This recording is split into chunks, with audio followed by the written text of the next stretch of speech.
أشهد أن لا إله إلا الله.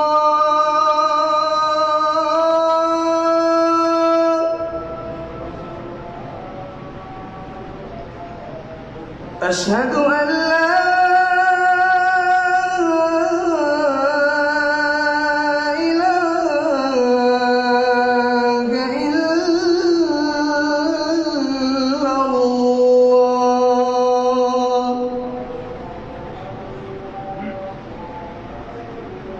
أشهد أن محمد رسول الله.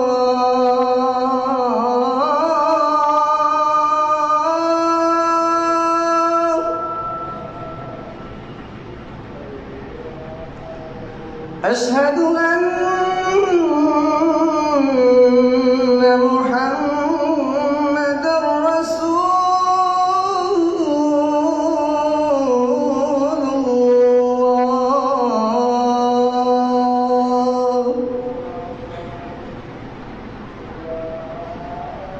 حي على الصلاة.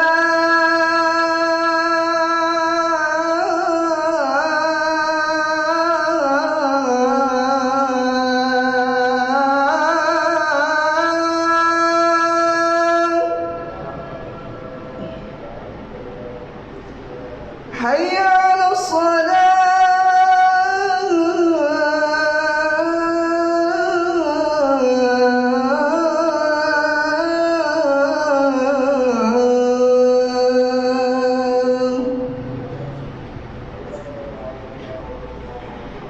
حي على الفلاح.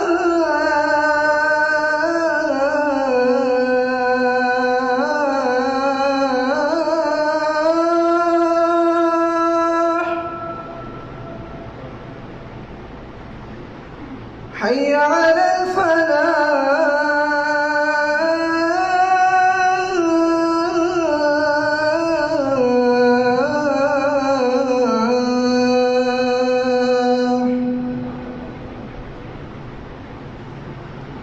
الله أكبر.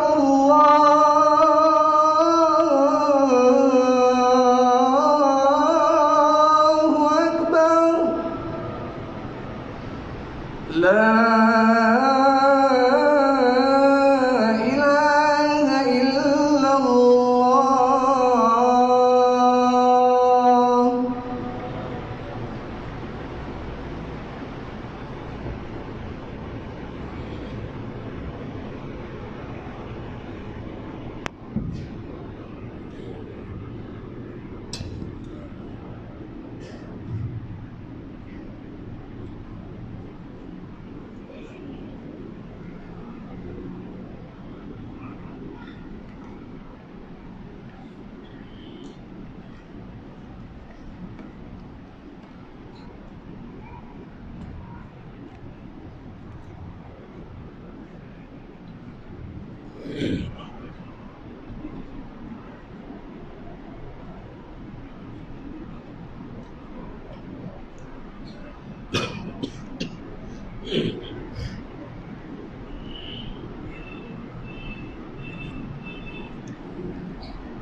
إن الحمد لله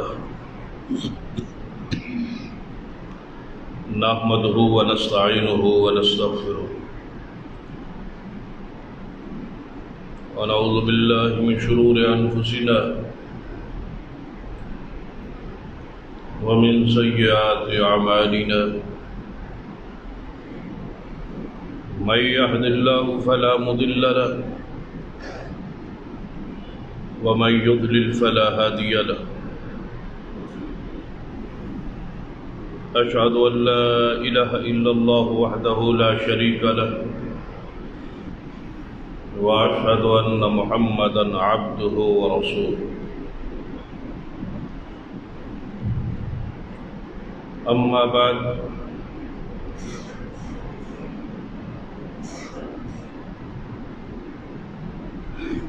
فإن خير الحديث كتاب الله وخير الهدي هدي محمد صلى الله عليه وآله وسلم وشر الأمور محدثاتها وكل محدثة بدعة وكل بدعة ضلالة أما بعد فأعوذ بالله السميع العليم من الشيطان الرجيم من همزه ونفخه ونفثه بسم الله الرحمن الرحيم إن الذين يؤذون الله ورسوله لعنهم الله في الدنيا والآخرة وأعد لهم عذابا مهينا والذين يؤذون المؤمنين والمؤمنات بغير ما اكتسبوا فقد احتملوا بهتانا وإثما مبينا رب اشرح لي صدري ويسر لي أمري واحلل عقدة من لساني يفقهوا قولي رب زدني علما سبحان ربك رب العزة عما يصفون وسلام على المرسلين والحمد لله رب العالمين. حضرات،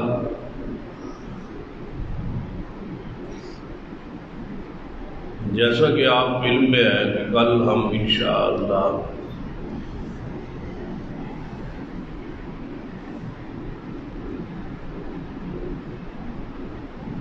عقیدہ ختم نبوت اور ناموس صحابہ و اہل بیت دفاع کے لیے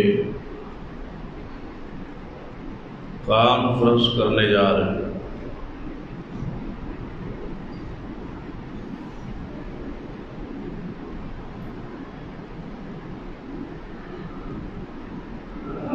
تقریباً 3 ماہ سے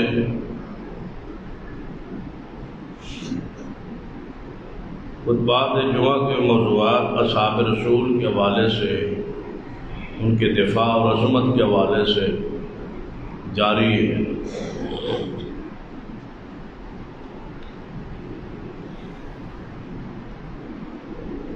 جس کا اختتام جو ہے وہ اس کانفرنس پہ ہو رہا ہے، اور آج اسی موضوع کو سمیٹتے ہوئے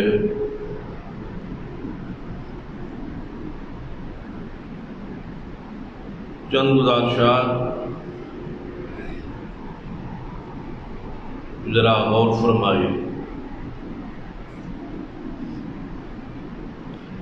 عظمت اصحاب رسول اتنا شاندار موضوع ہے کہ جس پر جتنا بیان ہو اتنا ہی کم.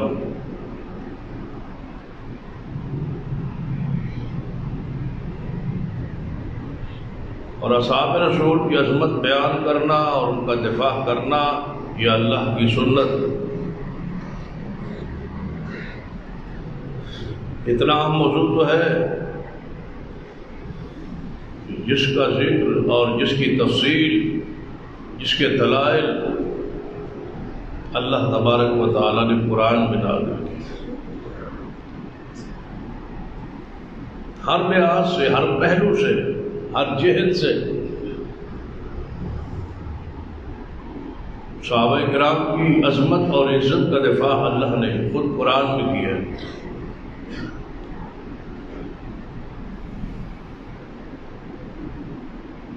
سب سے پہلے انداز یہ رہا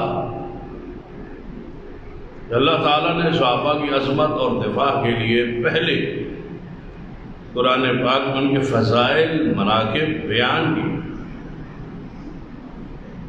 ان کے اوصاف بیان ہوئے، عظمت بیان ہوئی، شان بیان ہوئی، مقام بیان ہوئی۔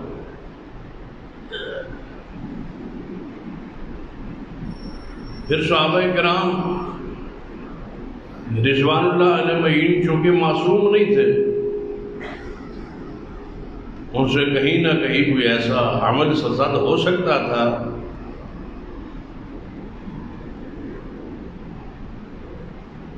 جسے ہم غلطی کہتے ہیں، گناہ کہتے ہیں۔ تو اللہ تعالیٰ نے ان کی عظمت کا دفاع کرتے ہوئے قرآن پاک میں ان ساری غلطیوں کی معافی اور مغفرت کا اعلان کیا اور ان کے دفاع کیا۔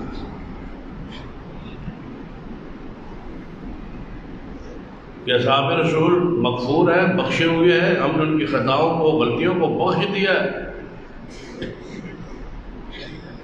لہذا ان کی خطائیں اور غلطیوں کو چھالنا نہیں ہے، بیان نہیں کرنا، بخش دیا گیا ہے، معاف کر دیا گیا۔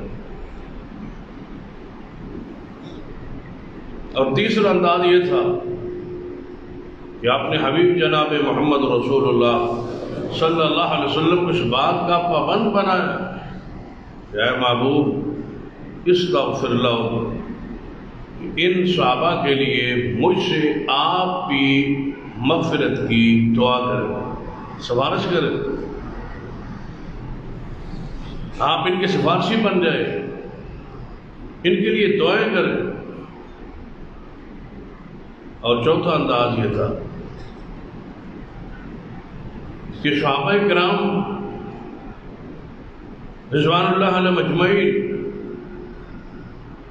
کی شان اور عزت اور عظمت اگر کوئی حرف آنے لگا ہے یا ان کے مقام اور حیثیت کو کسی نے گرانے کی کوشش کی ہے تو اللہ تعالیٰ نے قرآن میں تنبیہ فرمائی ہے کہ یہ لوگ بہت اعلیٰ ہے، آپ ان کے بارے میں ایسی ایسی بات نہ کریں۔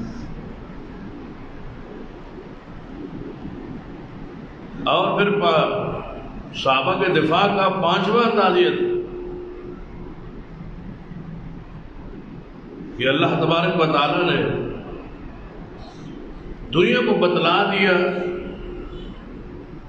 کہ تم جو چاہو کرو، صحابہ کرام مجھ سے راضی ہے اور میں خود اللہ ان سے راضی ہوں، اپنی رضا کا اعلان فرمایا تاکہ ابہام ہی نہ رہے، اشکال ہی نہ رہے کہ جب رب راضی ہے تو ہمیں کیا اعتراض ہے؟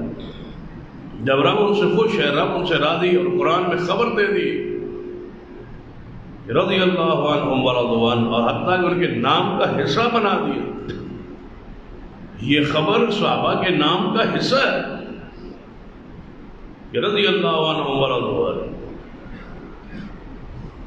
عام طور پہ ہم اس کا معنی یہ سمجھتے ہیں نا کہ اللہ ان سے راضی ہو، یہ معنی نہیں ہے،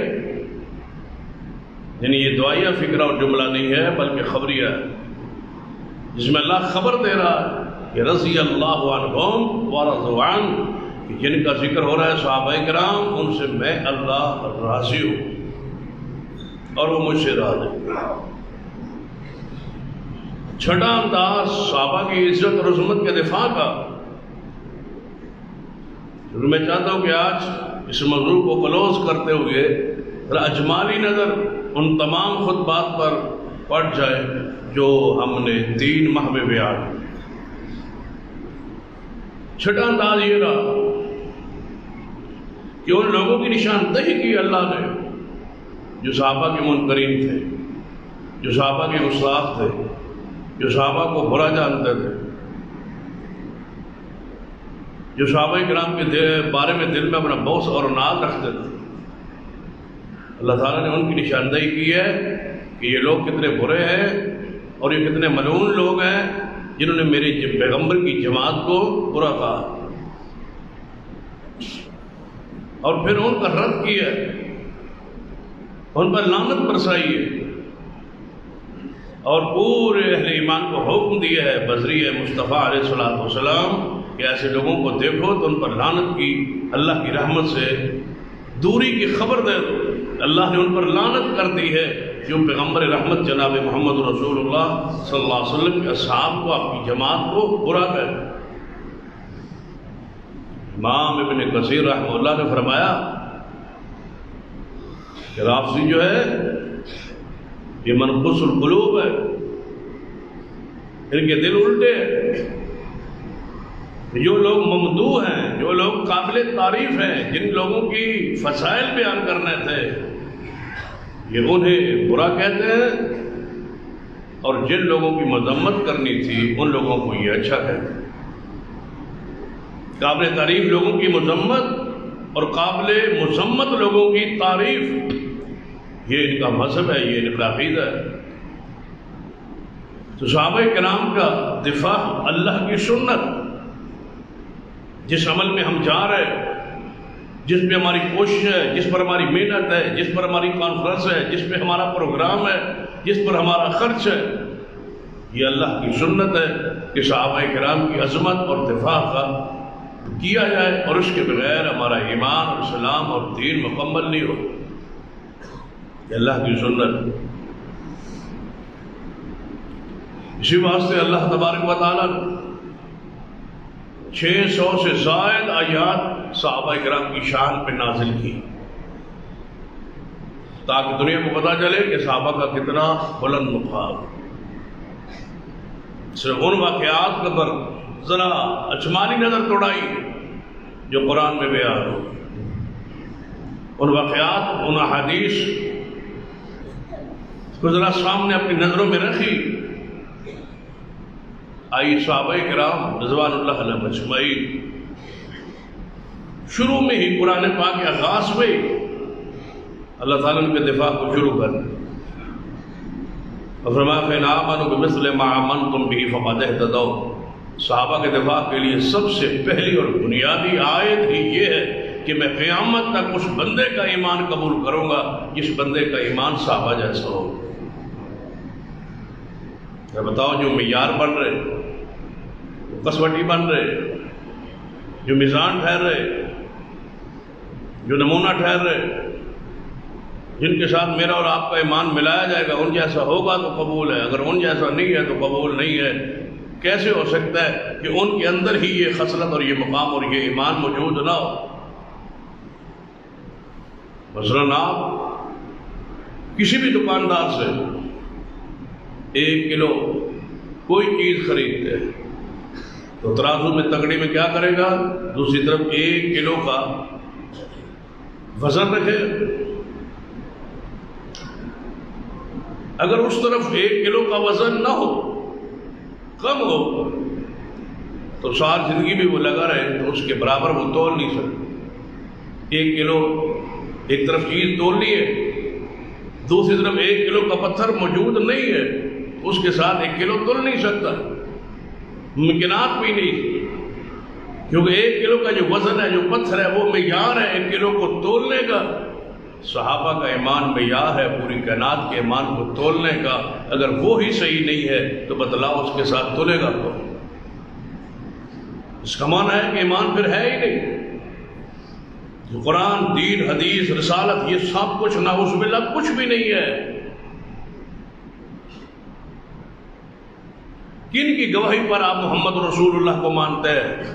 صحابہ تو مسلمان ہی نہیں ہے نا۔ پھر آپ کو ابو جہل نے کہا ہے کہ محمد اللہ کا رسول ہے،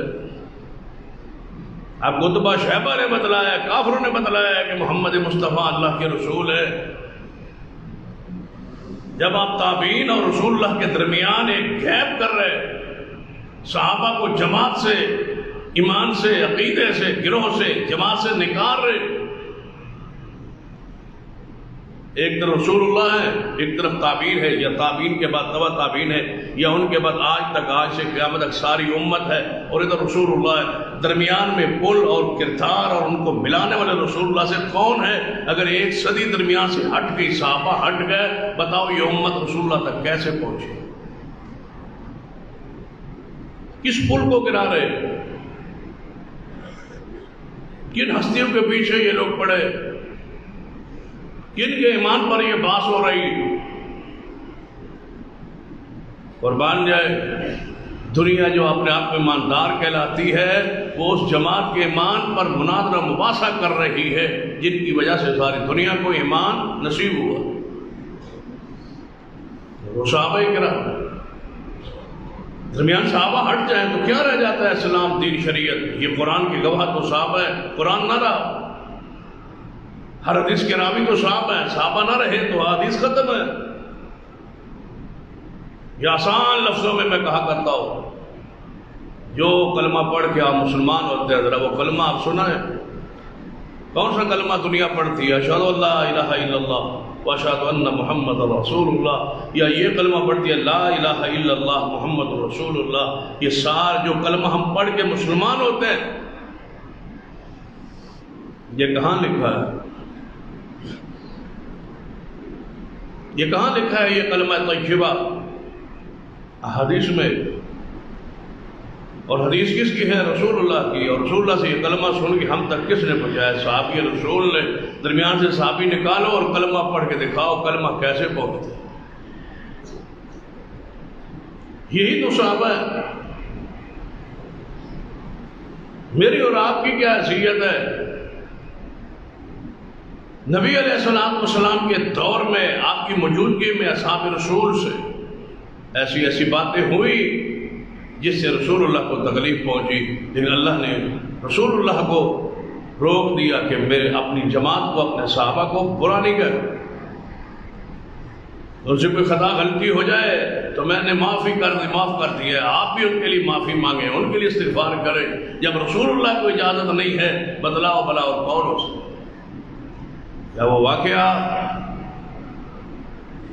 قرآن میں اور حدیث میں موجود نہیں ہے کہ پیارے حبیب جناب محمد رسول اللہ صلی اللہ علیہ وسلم احد کا وہ میدان، آپ زخمی، کافر ایک درے پہ چڑھ آئے جو درہ صحابہ سے خالی ہو گیا، جس کو خالی کرنے سے رسول اللہ نے روکا تھا، منع کیا، بڑے مشہور حدیث ہے واقعہ۔ نبی علیہ السلام کا چہرہ زخمی ہو، دانت مبارک کا حصہ شہید ہوا، خون پاک نکل رہا تھا وجود پاک سے، تو نبی علیہ السلام اس وقت کتنے غصے اور جلال میں ہوں گے جب آپ کا چہرہ زخمی ہے، دانت شہید ہو چکا ہے، اور رسول اللہ علیہ وسلم ناراضگی اور غصے اور جلال میں ہے، اس کیفیت میں ہے۔ اسی وقت جبریل آیا، اور کبھی آپ سوچے تو یہ بعد میں بھی ہو سکتا تھا، 2 دن بعد، 3 دن بعد، 4 دن بعد، ہفتہ، مہینہ گزر جانے کے بعد اللہ کہتا وہ جو معاملہ ہوا تھا وہ وقتی غصہ تھا، آپ کا جلال تھا، آپ زخمی تھے، تکلیف میں تھے، آپ نے صحابہ کرام کو ایسے ایسے کہہ دیا، ہم نے قبول فرما لیا، آج کے بعد معافی ہے؟ نہیں، اسی حالت کیفیت میں میدان احد میں آیت نازل ہوئی کہ میرے محبوب آپ کے صحابہ کو ہم نے معاف کر دیا۔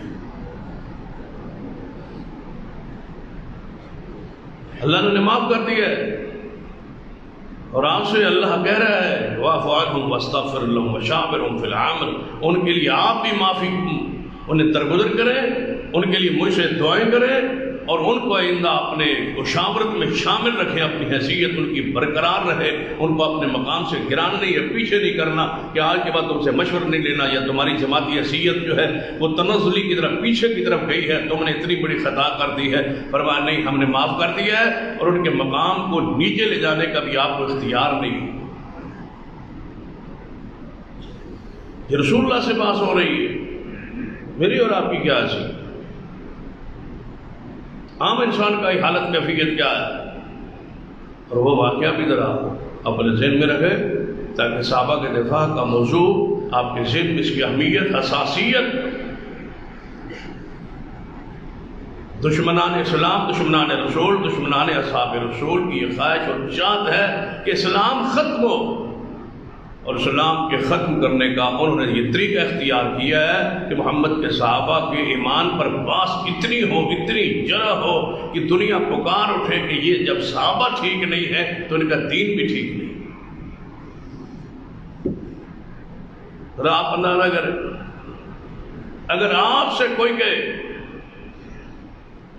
کہ آپ کا نبی محمد صلی اللہ علیہ وسلم افضل الانبیاء ہے، سارے نبیوں سے افضل ہیں، پیارے ہیں، محبوب ہیں، ان کو دنیا سے گئے ہوئے 1450 سال 14 صدیاں ہو گئی، ان سے لے کر آج تک تمہارے مذہب اور تمہارے عقیدے اور تمہارے اسلام میں کوئی ایسے گروہ، کوئی ایسی جماعت مثالی ہو تو پیش کرو۔ تو کوئی ہے ایسا شخص جو 1400 سالوں میں سے ایک گروہ جماعت پیش کرے کہ یہ ہے ہمارے نبی کی جماعت، یہ ہے مسلمانوں کا ایک گروہ جو ایک مثالی ہے، 1400 سالوں میں آیا ہے؟ بتاؤ کس کا ذکر کرو گے اگر مصطفیٰ کے صحابہ نکل جائیں؟ کنتم خیر امہ، یہ کس کو کہا گیا تھا؟ یہ کسے کہا گیا تھا؟ جب رسول اللہ نے شاید آپ پہ نازل ہوئی اور آپ نے پڑھی، اور سامنے کون تھے؟ صحابہ۔ اور رسول اللہ کیا پڑھ رہے تھے؟ قرآن کی آیت، کنتم خیر امہ، تم بہترین امت ہو۔ اگر وہ صحابہ نہیں تھے تو پھر اور کون تھے؟ بھلا یہ کیسے ہو سکتا ہے کہ قرآن میں جو آیت نازل ہو تعریف میں، مومنین اور مسلمین کی تعریف میں، قرآن میں جو آیت نازل ہو اس سے مراد وہ تو نہ ہوں جن کی موجودگی میں قرآن آ رہا ہے، اور وہ اس میں شامل اور داخل ہو جو اس وقت پیدا ہی نہیں ہوئے تھے؟ عقل سے سوچے کہ قرآن کہتا ہے تم بہترین امت ہو، رسول اللہ پہ آیت نازل ہوئی، رسول اللہ نے پڑھی، رسول اللہ کو فرمانا چاہیے تھا نا یہ تمہارے بعد کوئی کنتم خیر امہ ہے، تم تو نہیں ہو، تم بہترین نہیں ہو، تمہارے بعد فلاں فلاں صدی میں میری امت کا ایک گروہ بہترین آئے گا، تم تو نہیں ہو، تم تو مرتد ہو گئے، تم تو پھر جاؤ گے، تم تو منافق ہو، نعوذ باللہ، تمہارے اندر تو اسلام ایمان ہے ہی نہیں، تم تو ظاہری مسلمان ہو کے میرے سامنے بیٹھے ہو، کنتم خیر امہ، تم نہیں ہو۔ جبکہ رسول اللہ ایسی آیت کی تشریح میں حدیث ہے خیر الناس کرنی، فرمایا بہترین زمانہ میرا ہے، ثم الذین یلونہم ثم الذین یلونہم، پھر میرے صحابہ کے بعد اور پھر ان کے بعد۔ حضور فرماتے ہیں کنتم خیر امہ کی تفصیل میں کہ میرے صحابہ، میرا زمانہ بہترین، اور اس کے بعد والا جو زمانہ میرے جانے کے بعد صرف صحابہ کا زمانہ ہے، میرے زمانے کے بعد وہ بہترین زمانہ ہے۔ صحابہ کرام کا وہ واقعہ جو عبداللہ بن ام مکتوم سے متعلق ہے، اور آپ عجیب اگر آپ غور کریں، توجہ کریں تو ایک بات آپ کے سامنے رکھنا چاہوں گا جو آپ کے دل کی صفائی اور طہارت کا ذریعہ بنے۔ واقعات موجود ہے قرآن پاک کہ غزوہ احد میں صحابہ نیچے آئے جن کی وجہ سے شکست ہوئی۔ واقعہ موجود ہے حدیث میں کہ کسی کے سے شراب پی گئی، کوئی شراب پی بیٹھے، یہ واقعات بھی موجود ہے۔ کسی زنا ہوا اور حد زنا جاری ہوئی، کسی چوری ہوئی، اس کا ہاتھ کٹا، یہ سارے واقعات احادیث میں موجود ہیں، اور یہ سارے جن سے واقعات رونما ہوئے وہ صحابہ کرام ہیں۔ لیکن ذرا سوچ لے کہ جن صحابہ پر جرح ہو رہی ہے، باس ہو رہی ہے، جن صحابہ کے ایمان کا انکار کیا رہا ہے، جو مشکوک کہہ رہے ہیں کہ ان کا ایمان ٹھیک نہیں ہے، ان سارے صحابہ میں سے کوئی صحابی ایسا نہیں ہے جس سے یہ گناہ سرزد ہو۔ سیدنا ابو بکر، عمر، عثمان، ان پر کبھی حد زنا جاری ہوئی نہ اصول، کبھی ان پر شراب کی حد جاری ہوئی، کبھی ان پر حد قذف لگی، کبھی ان پر کوئی تعزیر لگی، کبھی اپنے گناہ یا کسی عمل کی وجہ سے رسول اللہ کے سامنے پیش ہوئے۔ ان کی نعوذ باللہ حضور کے زبان پاس سے کبھی مذمت ہوئی، کبھی اہل بیت نے رسول اللہ کو شکایت کی، کبھی سیدہ فاطمہ الزہرا کی کوئی درخواست آئی ہے نبی پاک کے پاس ابو بکر، عمر، عثمان کے خلاف، کبھی سیدنا علی کو شکایت لے کے آئے ہیں رسول اللہ کے 23 سالوں میں کہ ابو بکر نے یہ کیا ہے، عمر، عثمان نے یہ کیا ہے، تو حضرت عباس نے، حضرت جعفر نے، آل عقیل نے، رسول اللہ کے خاندان میں سے، ہاشمیوں میں سے کسی ایک نے حضور کے سامنے آ کے 23 سالوں میں کوئی شکایت ان صحابہ کی ہو تو ایک حوالہ لائیے جو 23 سال پیغمبر کی موجودگی میں جن کے خلاف ایک شکایت بھی آل رسول کو نہیں ہے، مجھے بتلاؤ 1400 سال بعد ساری شکایات کے انبار تم ان صحابہ کے خلاف کیوں لگا رہے ہو؟ کوئی شکایت ایک بتلائیے تو صحیح نا۔ سیدنا ابو بکر اور عمر، سیدنا علی کا جھگڑا ہوا، سیدنا عمر عثمان، سیدنا عمر اور عباس کا جھگڑا ہوا زندگی میں، حضور کی موجودگی میں، جن سے کوئی خطا ہوئی ہے وہ ان کبار صحابہ، بڑے صحابہ جن کا ذکر جاری ہے، ان میں سے تو کوئی بھی نہیں تھی۔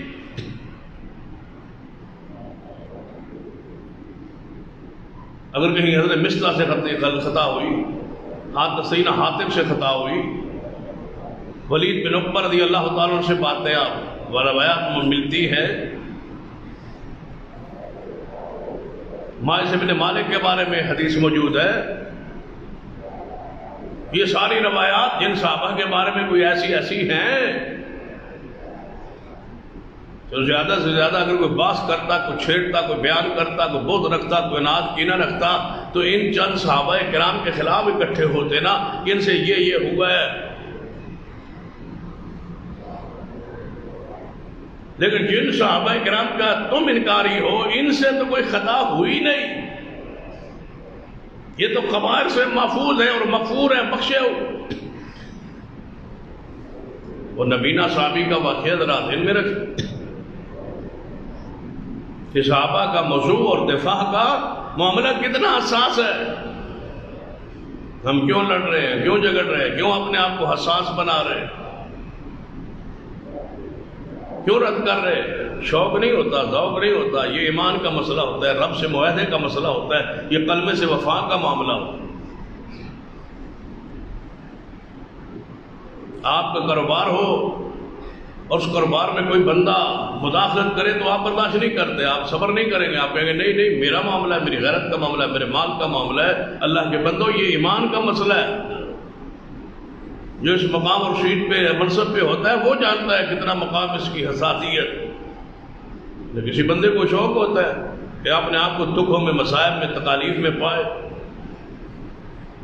اور اپنے آپ کو حساس کرے، اپنے گھر کو، اپنی اولادوں کو حساس کرتا پھرے۔ یہ ایمان کا مسئلہ ہوتا ہے، عقیدے کا مسئلہ ہوتا ہے، معاہدہ ہوتا ہے جو تنہائی میں اللہ سے کیا ہوا ہوتا ہے، وہ جو اللہ کی طرف سے رحمت اور عنایات ہوتی ہے اس کا حق ادا کرتا ہے، بندہ نمک حلالی کرتا ہے۔ اگر اس طرح نہ سمجھ آئے، اگر میری زبان سے سیدنا ابو بکر، عمر، عثمان کی شان اور مقام کے خلاف کوئی جملہ نکل جائے اور میرا عقیدہ بن جائے کہ یہ سیدنا ابو بکر، عمر، عثمان کا یہ حیثیت ہے، نعوذ باللہ میں کوئی توہین اور گستاخی کا مرتکب ہو جاؤں، تو کیا آپ اجازت دیں گے کہ اگلا جمعہ میں یہاں پڑھا؟ یہ کبھی نہیں ہو سکے۔ وجہ کیا ہے؟ اس کا مطلب ہے یہ ممبر پہ کھڑا ہونا اس وقت تک ہے جب تک صحابہ کے بارے میں زبان اور دل صاف۔ نبی علیہ السلام کی شان کے خلاف کوئی جملہ کہہ دوں تو کیا برداشت کر لو گے؟ نہیں۔ اس کا مطلب ہے یہ ممبر، یہ عزت، یہ وقار جو کچھ ہے یہ رسول اللہ کی محبت کی وجہ سے ہے، صحابہ کی محبت کی وجہ سے۔ تو کیا اس نمک کو حلال نہ کیا جائے؟ کیا اس وفاداری کو سے محبت کہ وفا نہ کی جائے؟ ویسے بندہ کوئی پاگل دیوانہ نہیں ہوتا۔ یہ کتنا حساس ترین موضوع ہے ہمارے ملک میں اور ہمارے ان حالات میں۔ ممکن آپ 3 ماہ سے تسلسل کے ساتھ کھلے الفاظ میں یہ سن رہے ہیں کہ صحابہ کا مقام کیا ہے اور دشمن اصحاب رسول کی حیثیت کیا ہے، اور انشاءاللہ تاتم حیات یہ سلسلہ جاری رہے گا۔ کتنا یہ حساس موضوع، چرا کرنا، باس کرنا، لعنت ڈالنا صحابہ پر، نعوذ باللہ، یہ تو بہت بڑا جرم ہے اور بڑا گناہ ہے۔ سرور کائنات محمد رسول اللہ صلی اللہ علیہ وسلم موجود ہے. صرف واقعے پہ بطور واقعہ غور نہیں کرنا، اس موضوع کی اساسیت کے حوالے سے یہ حدیث پڑھ رہا ہو. بیان پہلے بھی کئی مرتبہ ہوئی ہے اور سنی بھی ہے، آپ نے جانتے بھی ہے. ذرا اس حدیث پہ غور کریں کہ مشرکین مکہ اکٹھے ہو کے محمد رسول اللہ صلی اللہ علیہ وسلم کے پاس آئے اور کہنے لگے اے محمد صلی اللہ علیہ وسلم، ہم آپ کی بات سننا چاہتے ہیں، مجلس میں آنا چاہتے ہیں، گفتگو سننا چاہتے ہیں، دلائل سننا چاہتے ہیں، آپ کے وعد و نصیحت کے لیے وقت خاص کرنا چاہتے ہیں. ہو سکتا ہے ہم سنیں اور ہم ہدایت پا جائیں، لیکن ہمارے ایک وجہ ہے کہ جب ہم آتے ہیں تو آپ کے ساتھ جو بیٹھنے والے لوگ ہیں وہ غریب ہیں، وہ مسکین ہیں، اور وہ ان کا سٹیٹس اور مقام ہمارے برابر نہیں ہے. ہم قریش اور ہم ہاشمی اور اونچے خاندان کے ہم لوگ ہیں، وہ غلام ہیں، کوئی فارس کا، کوئی کہیں کا، کوئی کہیں کا. جب ہم آئیں کوئی اعتراض نہیں. ابو بکر بیٹھا رہے، عمر بیٹھا رہے، عثمان بیٹھا رہے، یہ بیٹھے رہے، ان پر اعتراض نہیں ہے. اعتراض ہے ان چند اصحاب پر جو غلام ہیں، عام لوگ ہیں، وہ نہ بیٹھ. وہ مومن رہے کوئی اعتراض نہیں، مسلمان رہے کوئی اعتراض نہیں. صرف جب ہم آئیں تو وہ آپ کی مجلس سے باہر نکل جائیں تاکہ بڑے لوگ آئیں. نبی علیہ السلام ہر حصے ایمان کے کہ دنیا ایمان لائے. اور میں اس واقعے کو، حدیث کو اس طور پہ بھی بیان کیا کرتا ہوں کہ اگر آج بھی اس دائے گزرے دور میں، اس دور میں بھی اگر کوئی بندہ، ہم کمرے میں بیٹھے ہوں، کوئی محلے کا بندہ آ کے آپ سے کہے کہ اگر یہ بندے جو ہیں ان کی موجودگی میں ذرا آنا بیٹھنا پسند نہیں کرتا، اگر یہ نہ ہو تو میں آپ کی بات بھی سنتا ہوں اور ہو سکتا ہے اللہ تعالیٰ مجھے ہدایت دے اور آپ کے مسلک اور منت کو میں قبول کر لوں، تو آپ خود کہیں گے کہ یار ہمارے اگر اٹھنے سے یہ بندہ ٹھیک ہوتا ہے تو کوئی بات نہیں، ہم اٹھ جاتے ہیں. یہ الگ، اس کو ٹائم دے. یہ ظاہر طور پر اتنا بڑا کوئی واقعہ نہیں ہے، کوئی اتنا بڑا کام نہیں ہے. اور پھر اس شخصیت کے لیے جن کا کام ہی ہے حریص علیکم بالمؤمنین کہ دنیا ایمان لائے. حضور نے فرمایا ٹھیک ہے، تمہاری بات جو ہے نا قابل غور ہے. اگر تم اس طرح میری بات سنتے ہو، بات سنتے ہو، آتے ہو، بیٹھتے ہو، میری بات سنتے ہو، تمہاری ہدایت کا یہ ذباب ذریعہ بنتا ہے، تو میں ان چند غریب صحابہ جو آپ کہہ رہے ہیں ذرا ان کو کہہ دوں گا کہ اس وقت نہ آیا کریں. اس میں بات تو آپ کی قابل غور ہے. جرا نہیں کی، کافر نہیں کہا، منافق نہیں کہا. صرف چند وہ لمحات، وہ اوقات جس وقت مشرکین آئے، قریش آئے، ان چند صحابہ نے نہیں بیٹھے. نبی علیہ السلام نے غور کا وعدہ ہی فرما رہے ہیں. این اسی وقت سب سے جو غریب تھا عبداللہ بن ام مکتوم نبینا تھا، وہ اپنے لاٹھی پہ ٹیک لگائے حضور کی مجلس میں داخل ہو. جو ہی داخل ہوا تو بات یہ چل رہی، قریش کہنے بس ہے یہی لوگ، لیکن اب ہم بیٹھے ہیں اور یہ آ گیا، بس یہ نہ ہوں، یہ رہوں اور چند اور ہوں. تو نبی علیہ السلام کے چہرے پاک پر، ماتھے مبارک پر تیوری آئی. آپ نے اس کے آنے کے ناگوار محسوس کیا. اس واقعے پہ جتنا بھی غور کریں تو میں صحابہ کی اس میں سے عظمت واضح ہے. کون ہے؟ محمد رسول اللہ. ماتھے مبارک پر تیوری آئی ہے کس کی؟ نبی علیہ السلام. ناراض کون ہو گیا؟ رسول اللہ. ناگوار کس نے محسوس کیا؟ رسول اللہ. کس سے؟ صحابی سے. کون سا صحابی؟ عبداللہ بن ام مکتوم نبینا صاحب. نبی علیہ السلام نے جب ناگواری کے آثار ظاہر فرمائے تو یہ کون سا اتنا مسئلہ ہے کہ اسی وقت جبریل آئے. اگر اللہ نے دفاع صحابہ کا اس موضوع کو، یہ حساس امت کے سامنے جو رکھنا تھا، کائنات کے جو سامنے رکھنا تھا، جو قانون اور ضابطہ، جو ہمارے ایمان اور اسلام کا امتحان تھا، آزمائش تھی ہماری کہ ہم کیا کرتے ہیں، اپنی اولادوں میں، اپنے گھروں میں، اپنے معاملات میں، اپنے کاروبار میں مصروف رہتے ہیں، یا صحابہ کی عزت اور عظمت کی آواز ہمیں لگتی ہے تو ہم باہر نکلتے ہیں، ہم کیا کرتے ہیں، ہمارے امتحان کا مسئلہ تھا. اسی وقت اسی وقت رسول اللہ موجود ہے. فوری جبریل آئے.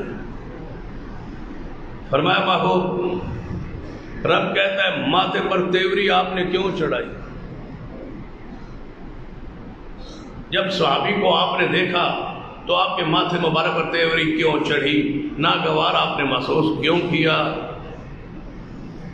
کس کو روک رہا ہے؟ محمد مصطفیٰ کو؟ اور ہماری اور تمہاری اور دنیا کے لوگوں کی حیثیت کیا ہے؟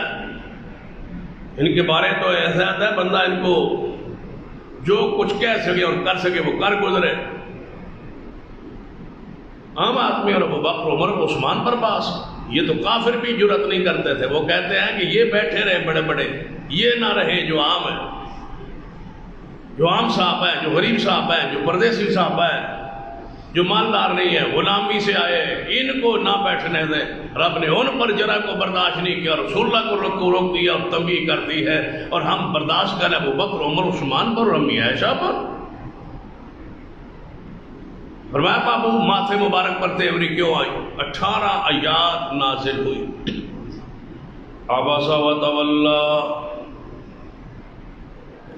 عبس وتولى عن جاءه الأعمى وما يدريك لعله يزكى أو يذكر وتنفعه الذكرى أما من استغنى فأنت له تصدى وما عليك ألا يزكى وأما من جاءك يسعى وهو يخشى فأنت عنه تلهى كلا إنها تذكرة فمن شاء ذكره في صحف مكرمة مرفوعة مطهرة بأيدي سفرة کرام بررہ۔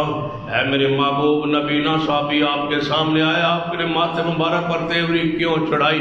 یہ سارے قریش ایمان لائے نہ لائے، جہنم میں جائیں جہاں جاتے یہ جائیں، لیکن تمہارا ادنا اور عام صحابی، ادنا عام اس لیے کہ رسول اللہ کے سامنے یہ بات ہے، ہمارے لیے تو سارے ہی اعلیٰ ہیں، عام صحابی جس کو یہ کفار مشرکین کہہ رہے ہیں، اگر ان کو دیکھ کے آپ کے ماتھے پر تیوری چڑھی ہے تو محبوب سن لیجئے ہم نے یہ برداشت نہیں کی۔ اللہ نے پوری کائنات کے سامنے رکھ دیا ہے کہ صحابہ کی گستاخی اور توہین اللہ برداشت نہیں کرتے۔ عبس وتولى ان جاءه الأعمى، نبی نہ آیا ہے اور آپ کے ماتھے مبارک پر تیوری چڑھی ہے، کیوں؟ عبس وتولى ان جاءه الأعمى، نبی نہ آیا ہے اور آپ کے ماتھے پاک پر تیوری چڑھی، ایسا کیوں ہوا؟ تیوری یہ ناگواری کے اثرات، گالی نہیں، نفرت نہیں، بغض نہیں، کس ماتھے مبارک پر؟ قد نرى تقلب وجهك في السماء، وہ مبارک چہرہ جو آسمان کی طرف اٹھے اور اللہ قبلہ تبدیل کر دے، اس پر ماتھے پر تیوری چڑھے تو رب برداشت نہیں کرتا اور کہتا ہے کہ اجازت نہیں ہے۔ عامی آدمی کو صحابہ کرام کے بارے میں بات کرنے کا اختیار کس نے دیا؟ صحابہ کا دفاع محمد مصطفیٰ کی سنت، اللہ کی سنت ہے۔ آپ نے اس پر کئی واقعات پر توجہ دلوانے کی میں نے کوشش، رسول اللہ صلی اللہ علیہ وسلم کی ذات کی طرف آپ کی سنت ہے کہ نبی علیہ السلام کے سامنے جب بھی کسی صحابی کے خلاف کوئی بات ہوئی ہے رسول اللہ نے برداشت نہیں کرنے والے صحابہ جس کے خلاف ہو رہی ہے وہ صحابی ہے تو رسول اللہ نے برداشت نہیں کی، بات ہو جاتی، اکٹھے برتن ہو تو آواز ہوتی، صحابہ کرام جب اکٹھے بیٹھتے چلتے پھرتے تھے کوئی نہ کوئی بات آپس میں ہو جاتی تھی، جو آپس میں ہوتی رسول اللہ اس کو روک فرماتے اکرموا اصحابی، میرے صحابہ کی عزت، لا تسبوا اصحابی، میرے صحابہ کے بارے میں کوئی بات نہ کرو، میرے صحابہ کی شکایت نہ کیا کرو، رات کو میں جب سوتا ہوں میں اپنے صحابہ کے بارے میں دل صاف لے کے سونا چاہتا ہوں۔ کتنا وہ برا مذہب ہے جو ساری رات صحابہ پر تبرہ لے کے سوتا ہے اور تبرہ لے کے اٹھتا ہے۔ فرماتے ہیں میں اپنے دل کو صاف رکھنا چاہتا ہوں میرے صحابہ کی، میرے سامنے شکایات نہ لیا کرو، نہ لے آئے کرو۔ کئی مرتبہ ایسا ہو عورت ہے اسے بدکاری ہوئی ہے، گناہ ہوا ہے، رجم کی سزا اس پر جاری، پتھر لگ رہے، پتھر کھا مارتے مارتے صحابہ کرام میں سیدنا خالد رضی اللہ تعالیٰ بن ولید رضی اللہ تعالیٰ سیف اللہ خالد رضی اللہ تعالیٰ پتھر مارے ہیں کس عورت کو جس سے بدکاری ہوئی، جس سے گناہ ہوا، زنا ہوا، اس عورت کے خون کا ایک چھٹا سینہ خالد کے کپڑوں پہ آ گیا۔ عورت ہو اور اس سے گناہ ہوا ہو، لوگ اس کو پتھر مار رہے ہیں، اس کے خون کا چھٹا دوران رجم سیدھا خالد کے کپڑوں پہ آ کے گرا اور کہہ لے کیسی عورت ہے، میرے کپڑے خراب کر دیے اور میرے کپڑوں پہ یہ خون آ گیا۔ رسول اللہ نے سن لیا اور فرمایا خالد کیا کہہ رہے ہو، نہ کہو ایسا، نہ کہو ایسا۔ اگر اس عورت کی توبہ کو 70 بندوں پر تقسیم کر دیا جائے تو 70 کے 70 بندے جنت کے وارث بن جائیں، اور آپ اس کو ایسا کہہ رہے ہیں۔ رسول اللہ نہیں کہنے دیا، دفاع کیا اپنی صحابیہ کا، ایسا نہیں کہنا، روکا منع کی۔ ایک شخص ہے جس نے شراب پی ہے، ایک مرتبہ شراب پی، پکڑا گیا، لایا گیا، 40 کوڑے لگے، چھوڑ دیا گیا، حد جو لگ گئی تو چھوڑ دی۔ کچھ عرصے بعد پھر یہی سزا، یہی گناہ، دوبارہ شراب، 4 بار اس کو بار بار جو ہے نا سزا ملی، وہ شراب پینے پھر پی بیٹھا۔ جب 4تھی مرتبہ اس کو کوڑے لگے نا شراب پر، تو ایک شخص نے کہا تجھ پر لعنت ہو، اتنی مرتبہ تو پکڑا گیا اور تجھ پر حد لگ رہی ہے، تجھ پر لعنت ہو۔ رسول اللہ نے سن کے فرمایا لعنت نہ کہو، میں محمد گواہی دیتا ہوں یہ اللہ سے بھی محبت کرتا ہے، میں محمد سے بھی محبت کرتا، اس کو برا نہ کہو۔ پہلی مرتبہ اس نے شراب پی ہے، کوڑے لگ گئے ہیں، وہ غلطی معاف، کفارہ ہے۔ کفارے کا معنی کیا ہے؟ وہ مٹ گیا گناہ، وہ ختم ہو گیا گناہ۔ ایک بندے نے قسم توڑ دی، کفارہ دے دیا تو بات ختم ہو گئی، اس پر بات پرس نہیں ہوگی۔ ایک بندے نے کسی پر تہمت لگائی، اس پر 80 کوڑے برس گئے، حد قذف، وہ خطا معاف ہے۔ ایک بندے نے قتل کیا، جواب میں اس کو بدلے میں قصاص کے طور پہ قتل کیا گیا، وہ گناہ اس کا معاف ہے۔ ایک بندے نے زہار کیا، اپنی بیوی کو ماں سے تشبیہ دے دی، کفارہ ادا کر دیا گیا، وہ معاف ہے۔ ایک بندے نے ہاتھ روزہ پہ بیوی کے قریب چلا گیا، اس نے 60 روزے رکھ کے کفارہ دیا، وہ گناہ معاف ہے۔ کفارہ کا معنی نہیں مٹانا ہے، ختم کرنا ہے، مٹ گیا وہ گناہ، ختم ہو گیا وہ گناہ۔ فرمایا وہ گناہ اس سے ہوتا رہا، شراب وہ پیتا رہا، حد اس پر لگتی رہی، وہ مٹ گیا، تم لعنت کیوں کرتے ہو؟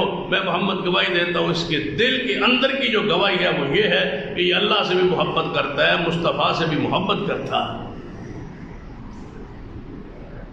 صحابہ کا دفاع رسول اللہ کی سنت۔ باقی ایک شخص آیا، الصحابہ میں یہ روایت موجود ہے، کہتا ہے یا رسول اللہ صلی اللہ علیہ وسلم، میرا چاچا جو ہے نا وہ تو بدر میں شریک تھا، بدری تھا، صحابی تھا، بدری تھا، آج کل وہ منافقوں جیسی باتیں کرتا ہے اور منافق ہو گیا ہے، اسلام سے پھرا ہوا ہے۔ نبی علیہ السلام نے فرمایا کچھ نہ کہہ، اپنے چاچا کے بارے میں کچھ نہ کہہ، وہ بدری ہے۔ یا رسول اللہ وہ تو منافق ہو گیا ہے۔ فرمایا منافق ہو گیا ہوگا، لیکن سن لے ان قریب وہ اسلام میں آئے گا اور اللہ اس کی غلطیوں کو مٹا کے اس کو جنت کا وارث بنائے گا، کیونکہ اللہ نے وعدہ کیا ہے کہ بدریوں پر اللہ راضی ہے، ان کے گناہ معاف۔ صحابہ کرام کا معاملہ عام بندوں جیسا معاملہ نہیں ہے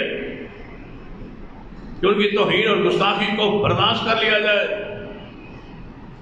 قرآن پاک نے کیا فرمایا؟ ان الذین یؤذون اللہ ورسولہ، جو لوگ اللہ کو تکلیف دیتے ہیں اور محمد مصطفیٰ کو تکلیف دیتے ہیں، لعنہم اللہ فی الدنیا والآخرہ، ان کے پر دنیا اور آخرت میں لعنت ہے جو رسول اللہ کو تکلیف دیتے ہیں۔ رسول اللہ کو تکلیف کس بات سے ہوتی ہے؟ میرے تمہارے محبوب جناب محمد صلی اللہ علیہ وسلم نے ممبر مبارک پر چڑھے اور خطبہ ساتھ فرمایا میرے صحابہ، آج مجھے عائشہ کے بارے میں تکلیف دی گئی ہے، میری بیوی عائشہ کو برا کہا جا رہا ہے مدینہ میں، مجھے تکلیف دی جا رہی ہے میرے اہل بیت کے بارے میں۔ اس حدیث بخاری سے ثابت ہوتا ہے جو پیغمبر کی بیویوں کو برا کہتا ہے وہ رسول اللہ کو تکلیف پہنچتی ہے۔ آپ ذرا سوچیں، ہماری بہن بیٹی بیوی کے بارے میں کوئی سر بدار کوئی بات کرے اور آپ گزرتے ہوئے سن لیں تو دل میں کچھ تکلیف تھوڑی سی ہوگی نا۔ وہ تکلیف میری اور آپ کی ہے، اور جب رسول اللہ گزرتے ہو وہ تکلیف رسول اللہ۔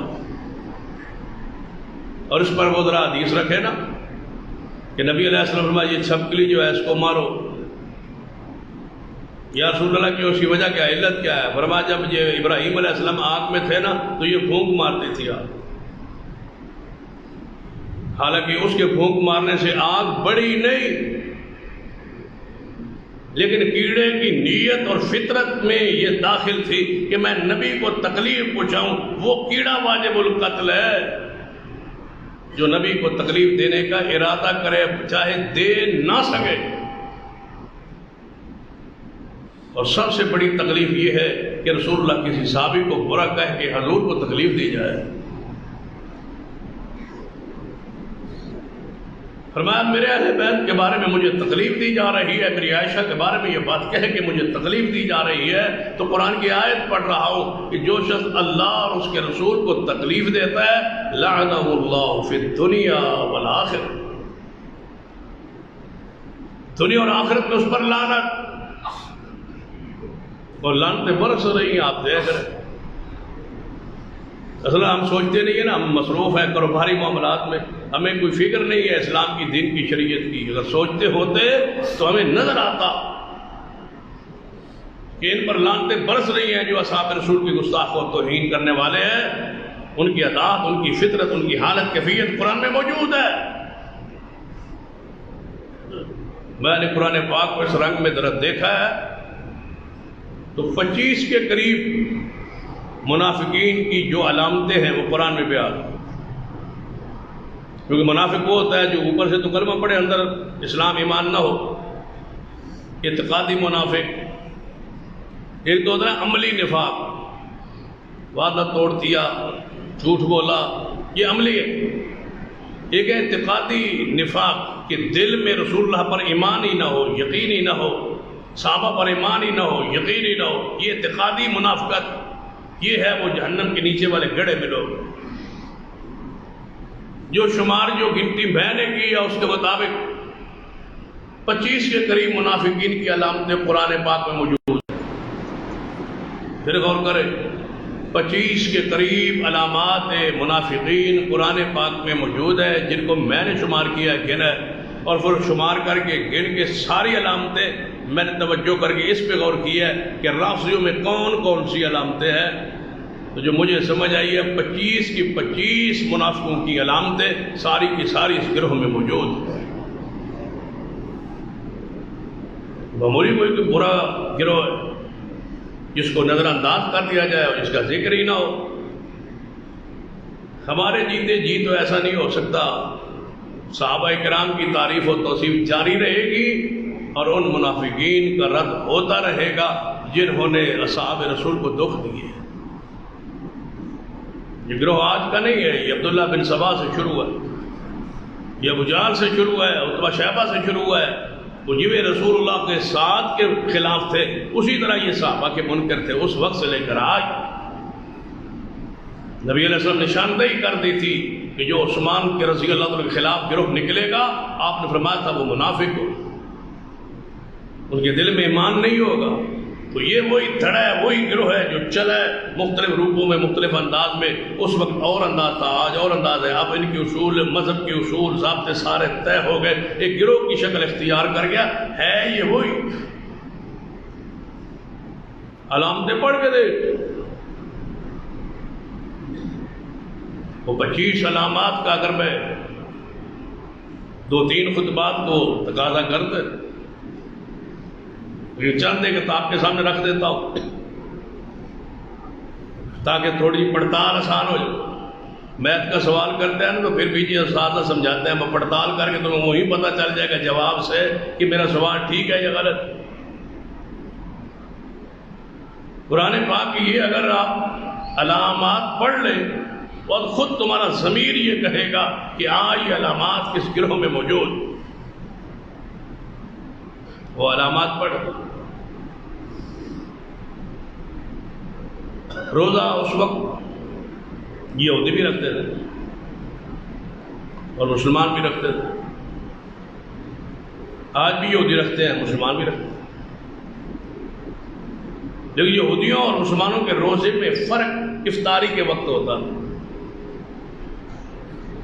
مسلمان افطاری جلدی کرتے تھے، یہودی کہتے تھے کہ نہیں، تھوڑا سا ستارے نظر آ لیں، 10 منٹ ٹھہر کے روزہ کھول رہے ہیں، اندھیرا تھوڑا سا چھا جائے پھر ہم روزہ کھولیں. مسلمانوں کے لیے حکم تھا کہ جو ہی سورج غروب ہو آپ نماز جلدی، بہتر رہو گے، حق پر رہو گے، خیر پر رہو گے، افطاری جلدی کرو، تاخیر نہ کرو. یہودی کہتے تھے کہ تاخیر کر، تلاش کریں یہ علامت کہاں موجود.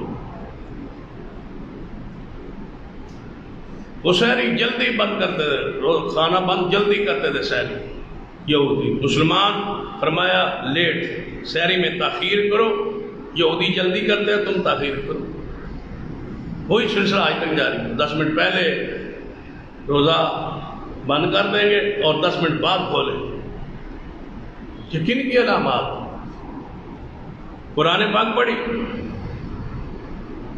شروع میں ہی منافقوں کی یہ علامت بیان کی گئی ہے کہ یہ صحابہ کو نہیں مانتے. یہ منافقوں کی پہلی علامت قرآن میں ہے. قرآن پاک کے الفاظ میں وَإِذَا قِيلَ لَهُمْ آمِنُوا كَمَا آمَنَ النَّاسُ وَإِذَا قِيلَ لَهُمْ آمِنُوا كَمَا آمَنَ النَّاسُ قَالُوا أَنُؤْمِنُ كَمَا آمَنَ السُّفَهَاءُ. جب انہیں کہا جاتا ہے مان لاؤ جیسے یہ صحابہ مان لائے تو کہتے ہیں یہ تو بے وقوف ہے، ہم کیوں لائیں، ہم ان بے وقوفوں جیسا مان لائے. وہ کون تھا؟ وہ کون سا گروہ ہے جس کی یہ پہلی علامت یہ ہے کہ وہ صحابہ کو بے وقوف کہتے ہیں، سفیہ کہتے ہیں، سفہا کہتے ہیں، بے وقوف کہتے ہیں. گویا یہ پہلی علامت ان میں بدرجہ عدم آج بھی موجود ہے. وَمِنَ النَّاسِ مَن يَقُولُ آمَنَّا بِاللَّهِ وَبِالْيَوْمِ الْآخِرِ وَمَا هُمْ بِمُؤْمِنِينَ. لوگ ہیں جو کہتے ہیں کہ ہم ایمان لائے، ہم مومن ہیں. اب منافقوں کا نفاق چھپنے کا طریقہ کیا تھا؟ وہ کہتے تھے ہم کیا ہیں؟ مومن ہیں. مسلمان نہیں کہتے تھے اپنے آپ کو ہم مومن ہیں. منافقوں کی دوسری علامت ہی یہ ہے قرآن میں کہ یہ اپنے آپ کو مومن کہلائیں گے، مسلمان نہیں کہلائیں گے. یہ مومن اور مسلمان کی تفریق، یہ لفظی تفریق، ظاہری تفریق انہوں نے کی. حالانکہ قرآن پاک میں مومن اور مسلم ایک ہی شخص کو کہا گیا، لیکن یہ تفریق، یہ کہتے ہیں کہ آپ مسلمان ہیں اور ہم کیا ہیں؟ مومن. آج تک آپ نے کسی امام برگاہ سے یہ اعلان سنا ہو کہ تمام مسلمین کسی مجلس میں یا کسی پروگرام میں تشریف لائے؟ نہیں. یہ کیا کہتے ہیں؟ مومنین. مسلمین ان کے ہاں کافروں کو کہا جاتا، یہ منافقوں کو کہا جاتا. میں نکتے کی طرف آپ کو توجہ دلاؤں، مبذول کرانا چاہوں گا. جب یہ آپ کے پاس بیٹھتے ہیں، آپ ان کے پاس بیٹھتے ہیں، یہ کیا کہتے ہیں؟ یہ سارے مسلمان ہیں. ہم تو آپ کو بھی اچھا سمجھتے ہیں، مسلمان سمجھتے ہیں. ذرا آپ سوچیں، جو اپنی محفل و مجلس میں بیٹھ کے صدیق کو مسلمان نہیں سمجھتا، وہ مجھے کہے کہ میں تجھے مسلمان سمجھتا ہوں، میں کیسے مانوں؟ صدیق کو تو مسلمان مانتا نہیں اور مجھے مسلمان مانتا ہے. ایک بندہ میرے باپ کو گالیاں دیتا ہے، مجھ سے محبت کرتا ہے. ایک بندہ صدیق عمر عثمان کی خلافت کا انکار کرتا ہے اور 3 مرتبہ اذان میں کہتا ہے وہ خلیفۃ بلا فضل، علی خلیفہ بلا فضل ہے، ابو بکر عمر عثمان نہیں ہے. وہ مجھے کہے کہ میں آپ سے محبت کرتا ہوں. یہ کیسے ہو سکتا ہے؟ کیسے ہے سادہ ہم کہ ہم مان رہے ہیں کہ نہیں جی وہ محبت کرتے ہیں؟ بالکل یہ اچھا. قرآن پاک نے کہا کہ ان کی زہری چپلوسی اور خیرخواہی اور اخلاق والی میٹھی باتوں پہ نہ آئے. منافقوں کی یہ علامت ہے، قرآن میں بیان ہوئی. وَمِنَ النَّاسِ مَن يُعْجِبُكَ قَوْلُهُ فِي الْحَيَاةِ الدُّنْيَا. دنیا کی زندگی میں جب یہ دنیا میں آپ کو ملیں گے، بیٹھیں گے آپ کے ساتھ، تو ان کی باتیں آپ کو عجیب بدلی بڑی میٹھی باتیں کرتے ہیں، بڑا اخلاق کہتے ہیں، بڑے اخلاق سے، بڑے پیار سے. ساڑھا تو اخلاق ہی کوئی نہیں. وہ آپ بھی تو ان جی گستاخ جا ہوتے ہیں، تو خشک جا ہوتے ہیں. اخلاق تو ان میں دیکھا ہے، وہ بڑے اخلاق والے ہوتے ہیں، بڑا اخلاق ہے. ہمارے مسلمانوں کو اخلاق دو گروہ میں نظر آیا، یا رافضیوں میں آتا ہے یا مرزائیوں میں آتا ہے. قرآن نے بیان کیا منافقوں کی علامت کہ ان کی باتیں تمہیں دنیا میں بڑی تعجب پراثر میٹھی باتیں نظر آئیں گی. وَيُشْهِدُ اللَّهَ عَلَى مَا فِي قَلْبِهِ. اور جو دل میں ان کا ہوگا اس پر اللہ پاک کو گواہ بنائیں گے. اللہ کی قسم ہم مانتے ہیں، اللہ کی قسم ہم صحابہ کو مانتے ہیں. اللہ فرماتا ہے وَهُوَ أَلَدُّ الْخِصَامِ. میں اللہ آسمان سے گواہی دیتا ہوں کہ بدترین یہ برے اخلاق کے مالک ہے جن کا دل اور ہے اور زبان پہ اور ہے. الد الخصام، یہ جھگڑالو ہے، بد خلق ہے، بد مزاج ہے، لیکن بد مزاجی تمہارے سامنے یہ زہر نہیں کرتا. ان علامات کو ذرا پڑھ کے دیکھیں، قرآن کو ذرا اس روپ میں پڑھے، اس انداز میں پڑھے. ہم نے لفظی ترجمہ پڑھ کے آگے نکل جاتے ہیں اور سمجھتے ہیں کہ پتہ نہیں یہ کن کا ذکر ہو رہا ہے، کہ یہ قرآن قیامت تک کے لیے ہے، منافق قیامت تک کے لیے، کفر قیامت تک کے لیے. دنیا میں کافر بھی رہیں گے، منافق بھی رہیں گے، مسلمان بھی رہیں گے. ان کی اعداد اتوار، ان کے ساری علامات رسول اللہ نے قرآن نے بیان کر دی ہے. آپ نے پرکھنا، آپ نے قرآن پاک نے نشانی بیان کی ہے. اگر آپ اس نشانی پہ غور کریں تو آپ کو حیرانگی ہوگی اور تلاش میں بڑی آسانی ہوگی. اللہ فرماتا ہے جو منافق ہوتا ہے نا، دل کا نفاق، جس کے دل کے اندر بغض اناد ہوتا ہے پاک باز لوگوں کا، اللہ فرماتا ہے میں ان کو سزا کے طور پر ایک چیز دیتا ہوں، وہ دیکھ لینا، وہ پرکھ لینا وہ کن میں ہے. فرمایا فَلْيَضْحَكُوا قَلِيلًا وَلْيَبْكُوا كَثِيرًا. وہ روئیں گے زیادہ، روتے زیادہ ہوں گے، اور ہنسیں گے بہت کم، زیادہ روتے ہوں گے. شک رہ گئے کون سے گروہ ہے؟ قرآن کے الفاظ ہے، روئیں گے زیادہ. یہ قرآن میں یہ خبر بیان ہوئی ہے. دوتسی نے یہ معنی کیا ہے خبر کا، فسرین نے معنی خبر کا کیا ہے. اللہ خبر دے رہا ہے کہ یہ منافق ہوں گے قیامت کے قریب، ان کی علامت یہ ہوگی کہ وہ ہنستے کم ہوں گے، روتے زیادہ ہوں گے، ان کی مجلس میں رونا عام ہو. قرآن کو ذرا اس انداز میں پڑھیے اور سمجھیے. صحابہ اکرام کا دفاع اللہ کی سنت ہے، محمد مصطفیٰ کی سنت ہے، صحابہ اکرام کی سنت ہے، اہل ایمان اہل اسلام محدثین اکرام کی سنت ہے، علماء امت کی یہ سنت ہے. محدثین نے سپیشل صحابہ کی عزت عظمت پر دفاع پر کتابیں لکھ کے بتلایا ہے کہ ان کے دفاع پہ جینا، ان کے دفاع پہ مرنا عبادت. آج سب سے زیادہ نازک اور حساس وقت ہے صحابہ کرام کے حوالے سے. اگر ہم سوئے رہے خاموش رہے تو ہماری آنے والی نسلیں ہمیں محفوظ اپنے ایمان کو نہیں سمجھے گی اور ہمیں برا کہے. اگر شیخ الاسلام مولانا صلی اللہ ابرفری، اگر مولانا محمد حسین بٹالوی، سید نذیر حسین محدث دہلوی، جب یہ مرزا قادیانی نکلا تھا اس نے الٹے دعوے شروع کیے تھے. پہلے تو مسلمان تھا، کلمہ پڑھتا تھا، مسلمان تھا، عالم تھا، مناظر تھا، بعد میں مرتد ہوا، پھرا اسلام سے اور نبی ہونے کا دعویٰ کر بیٹھا. یہ قادیان میں تھا اور اس کے قریب بٹالہ تھا، 40 کلومیٹر کے قریب درمیان میں سب. یہ قصبہ قادیان میں تھا. مولوی محمد حسین بٹالوی بٹالہ میں تھا. تو انہوں نے ان کے علاقے کا جو کہ تھے، ان سے پہلے مجادلے مناظر اس کے ہوتے تھے. مسلکن حنفی اور دیوبندی تھا، بڑا عالم تھا، مناظر. مرتد تو بعد میں ہوا، کفر میں تو بعد میں چلا گیا، کسی گروہ کا قصور نہیں ہوتا. مثلا ایک بندہ آ جائے حدیثوں کا اسلام سے پھر جائے تو مسلک حدیث کا تو کوئی قصور نہیں، وہ مرتد ہو گیا، کفر میں چلا گیا، نبی ہونے کا اسے دعویٰ کر.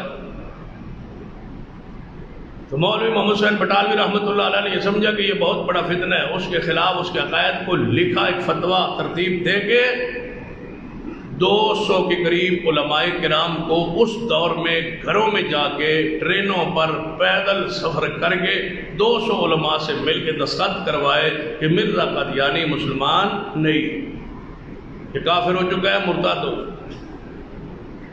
علماء دیوبند نے بھی دستخط کر دیے، علماء بریلوی نے بھی دستخط کر دیے، متفق ہو. اگر یہ علماء اس وقت یہ کام نہ کرتے اور وہ فتنہ آج تک مسلمانوں کے اندر گھسا رہتا تو آج ہماری اولادوں کی کثیر تعداد مرزائی مذہب پر ہوتی. علماء آگاہ کریں، فتنوں سے آگاہ کریں، یہ فتنہ ہے، یہ دجال ہے، یہ قذاب ہے، اسے نبیوں نے کا دعویٰ کیا ہے، اس کے یہ عقائد نظریات ہے، اس پر فتویٰ جاری ہو کہ آج ہر مسلمان ان کے نام کو سننا بھی، مرزائیوں کے نام کو سننا بھی برداشت نہیں کرتا. آج پھر ایک دفعہ ہماری آزمائش، یہ صحابہ کرام کے خلاف اتنا عروج پر سیدنا امیر معاویہ پر بحث کرنا انتہائی آسان ہو گیا. مسلمانوں کے روپ میں، اہل و سنت کے روپ میں کئی رافضی ایسے ہیں، اور یہ قرآن کی منافقین کی علامت میں سے ایک علامت ہے کہ یہ دوسروں سے کام لے کے تمہاری صفوں میں یہ بندے گھسائیں گے. منافق ایسے ہی کرتے تھے. ابن سبا کو اس لیے اندر بھیجا تھا اور داخل کیا تھا، منافقت شروع اس رنگ میں ہوگی. عبداللہ بن ابی اندر ہی رہا تھا اور جہاد کے لیے باہر نکلتا تھا. جب باہر جا کے 700 بندے لے کے پیچھے پلٹ آتا تھا تو جس لشکر کے 1000-2000 کا لشکر اور 700 بندے واپس آ جائیں تو باقیوں کے جذبات کس طرح تکلیف پہنچتی ہے کہ ہم تو اتنے نکلے تھے اور اتنے رہ گئے، باقی تو چلے گئے. منافقوں کی عادت، علامات. اگر یہی روش رہی تو آنے والی نسل سیدنا امیر معاویہ رضی اللہ تعالیٰ عنہ کا نام سننا برداشت نہیں کرے گی. اللہ ایسا وقت نہ لائے. آج وقت ہے کہ آج جو یونیورسٹیوں کے وہ طلباء جو سیدنا امیر معاویہ کے بارے میں، سیدنا عثمان کے بارے میں صاف ان کا دماغ نہیں رہا، متاثر ہے کئی سکالروں سے. انہیں میں اس پیغام کے ذریعے، اس خطبے کے ذریعے پیغام دینا چاہوں گا. خطبہ پوری دنیا میں لائیو جا رہا ہے. سیدنا امیر معاویہ رضی اللہ تعالیٰ کے بارے میں کوئی بھی تمہارا ابہام اشکال ہو، جہاں بھی آپ کہیں ہم آنے کے لیے تیار ہیں، اور امیر معاویہ کے دفاع کے لیے تیار ہیں. اپنے اعتراض کو پیش کریں، ہم انشاءاللہ ان کانٹوں کو چن چن کے جلا دیں گے جو امیر معاویہ کی شان کو مجروح کرتے ہیں ایک ایک اعتراض پر. لیکن خدا را اس راستے پر نہ چلنا، یہ گمراہی کا راستہ ہے، یہ نجات کا راستہ نہیں ہے. نجات کا راستہ صحابہ کا راستہ ہے. یہ مرکز جامع امام بخاری اس میں ایک خاص کردار رکھتا ہے، اور انشاءاللہ اس پر رہیں گے کہ ہم ایک ایک صحابی کی عزت عظمت کا دفاع انشاءاللہ کریں. اس سے اگلی بات کہ صحابہ کرام کا یہ دفاع اس وقت فرض تھا تو شروع سے ہی فرض، آج زیادہ حساس. اگر آپ چاہتے ہیں آپ کی اولادیں آپ کے گلے نہ پڑے، اگر چاہتی ہیں آپ کی اولادیں آپ کے گریبان نہ پکڑے، اگر آپ چاہتی ہیں کہ آپ کی اولادیں ابو سفیان اور امیر معاویہ کے نام سے نفرت نہ کرے، اگر آپ چاہتے ہیں کہ صحابہ کرام کی محبت جس طرح اہل سنت میں ہے اسی طرح جاری رہے، آج جاگنے اٹھنے کا آواز بلند کرنے کا وقت ہے کہ سارے صحابہ بخشے ہوئے لوگ ہیں. کسی ایک صحابی پر جرح کرنا حرام ہے. اگر یہ راستہ نہ روکا گیا تو نوجوان تباہ ہو جائے. ہم عبادت سے اس عبادت کا ایک حصہ، ایک انداز اور طریقہ ہے کہ ہم نے انشاءاللہ ایک یہ قانون پاس کروانا ہے، کیونکہ کل ہمارا جلسہ ہو رہا ہے حضرت صحابہ کے حوالے سے، اور یہ بھی ہو سکتا ہے کہ وہاں میری تقریر تو نہ ہو تو میں آج ہی اپنی کر لیتا ہوں. کیونکہ ساری جنسیہ اور ساری حکومت اس پر بضد ہے، اس کی تقریر نہیں ہونی چاہیے جلسے میں، باقی سب کی ہو جائے، اس کی نہیں ہونی چاہیے۔ تو بہرحال یہ تو کل حالات بتلائیں گے، لیکن آج آپ سے یہ کہنا چاہوں گا کہ صحابہ کرام کا قانون عظمت کا دفاع کا انشاءاللہ یہ بن کے رہے۔ اس کے لیے یہ کانفرنس ہے، اور جمعیت اہل حدیث پنجاب نے پورے ملک میں یہ کانفرنسوں کا سلسلہ شروع کیا، جس کا آغاز یہ ڈویژن شروع ہوتا ہے۔ انشاءاللہ ہم یہ چاہتے ہیں، ہماری خواہش ہے کہ صحابہ کی عظمت کا، ناموس کا، اہل بیت کی عظمت کا، ناموس کا قانون بن جائے کہ کسی شخص کو ان کی توہین کرنے کی جرت نہ ہو، جو کرے اس پر سزا کا تعین ہو۔ قانون میں لکھا جائے کہ ابو بکر، عمر، عثمان، علی کی محبت امت پر فرض ہے، ایک ایک صحابی پر کی محبت، عقیدت ان سے فرض ہے، ان کے خلاف بولنا جرم ہے، تاکہ ان کی ناموس محفوظ ہو۔ جس طرح مرزائیوں کا مسئلہ ہمارے اکابرین نے حل کروایا، سارے مکاتب فکر کے علماء نے مل کے حل کروایا، آج بھی اہل سنہ پر ذمہ داری ہے۔ اگر قیامت والے جواب نہیں دے پاؤ گے، جب صدیق پوچھے گا کہ مجھے کافر کہا گیا، تم نے کیا کہا، کیا کیا تم نے؟ جب امی عائشہ رضی اللہ تعالیٰ عنہ آپ سے سوال کریں گی کہ مجھے کون سا الزام ہے جو مجھ پہ نہیں لگایا گا، تم کیا کرتے رہے؟ مال، دولت، پیسہ، عزت، سب کچھ صحابہ کی عزت اور عظمت اور ناموس پر قربان ہے، اور انشاءاللہ جانوں پہ کھیل کے یہ اپنا فریضہ ادا کریں گے انشاءاللہ۔ آپ سے گزارش ہے کہ کل کی رات آپ میں سے بالخصوص مقام حیات کے دوستوں سے گزارش کروں گا کہ کل اس طرح سمجھے کہ آپ کا گھر بیٹھنا جائز نہیں ہے، آپ نے ساری رات صحابہ کے لیے وقف کرنی۔ آپ کے گھروں میں جتنے افراد نظر آتے ہیں باہر نکلے، کاروبار بند کر دیں، مصروفیات ترک کر دیں، رات کی نیند کو قربان کر دیں، اور کوئی شخص اپنے گھروں میں نہ رہے۔ آپ شہر کی سب سے بڑی جماعت ہے، اللہ کے فضل و کرم سے آپ نے اپنی غیرت اور عزت کا مظاہرہ کریں۔ آپ نے اس کانفرنس میں سب سے بڑا کردار ادا کیا ہے، رابطے کے لحاظ سے، خرچ کے لحاظ سے آپ نے جرت مند کردار ادا کیا ہے۔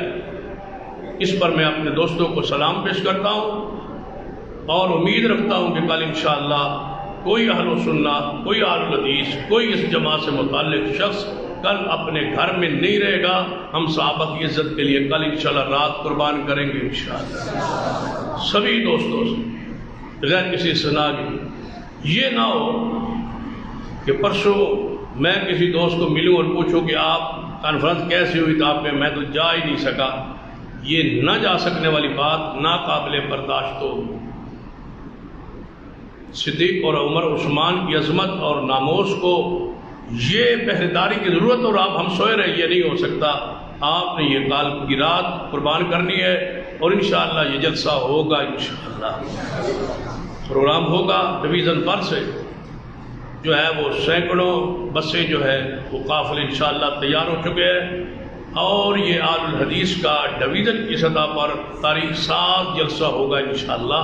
افرادی قوت کا مظاہرہ ہوگا، علماء کرام کے بیانات ہوں گے، قائد محترم حضرت علامہ پروفیسر ساجد میر صاحب اور حضرت علامہ ابتسام علیہ ظہیر صاحب، حافظ عبد القریم صاحب، ناظم اعلیٰ مرکزیہ پاکستان، اسی طرح ہمارے مرکزی خطبہ اور ہماری پنجاب کی قیادت علامہ عبدالرشید حجازی صاحب، اور حضرت مولانا محمد نعیم بٹ صاحب، حضرت مولانا یونس آزاد صاحب، اور حضرت مولانا قاری بنیامین عابد صاحب، حافظ یوسف پتھروری صاحب، قاری محمد حنیف ربانی صاحب، اور انشاءاللہ دیگر سید عتیق الرحمان شاہ صاحب محمدی، یہ علماء کرام، یہ قائدین اعظام، ان کے تفصیلی انشاءاللہ اور تاریخ ساز جلسہ سے تاریخ ساز خطابات ہوں گے۔